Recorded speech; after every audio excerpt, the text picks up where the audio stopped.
ஐஸ்வர்யா ராஜேஷ் தந்தையிடம் கற்றுக்கொண்டது இதுவா? சின்னத்திரையில் நடந்த நிகழ்ச்சிகள் மூலம் மீடியாவில் அறிமுகமாகி பிறகு சினிமாவிற்குள் வந்தவர்தான் நடிகை ஐஸ்வர்யா ராஜேஷ். இவரது தந்தை தெலுங்கு திரைப்படங்களில் 50க்கும் மேற்பட்ட படங்களில் நடித்துள்ளார். மேலும் அவருடைய தாத்தாவும் ஒரு தெலுங்கு நடிகர் ஆவார். இதனால் நடிக்க வேண்டும் என்ற ஆர்வம் கொண்ட ஐஸ்வர்யா முதலில் சன் தொலைக்காட்சியில் வெளியான நிகழ்ச்சியில் பங்கு பெற்றார்.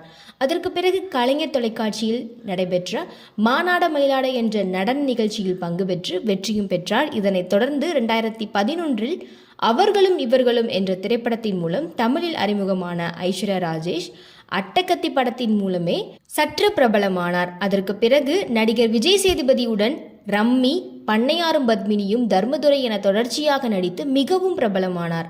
மேலும் ஒரு கிராமத்து பெண்ணாக அனைவரது மனதிலும் இடம்பெற்றார் ஐஸ்வர்யா ராஜேஷ்.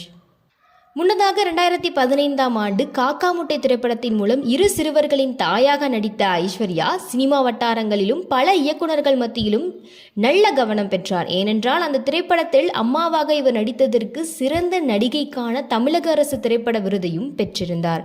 அது மட்டுமின்றி இந்த திரைப்படங்கள் அனைத்துமே ஐஸ்வர்யா ராஜேஷை பட்டி தொட்டி எங்கும் வரவேற்பை பெற வைத்தது. இதனைத் தொடர்ந்து செக்கச்சிவந்த வானம் மற்றும் வடசென்னை ஆகிய திரைப்படங்களில் தனது கதாபாத்திரத்தை நேர்த்தியாக நடித்திருப்பார்.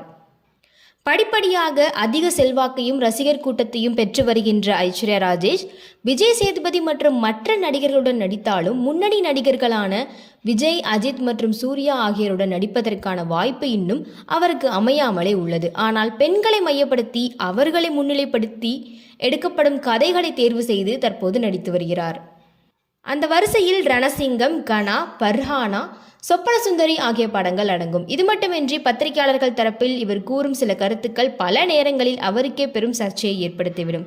இந்த நிலையில் ரொம்ப நல்லவனாக இருக்கக்கூடாது என்பதை தனது தந்தையிடமிருந்து கற்றுக்கொண்டதாக அவர் கூறியுள்ளார்.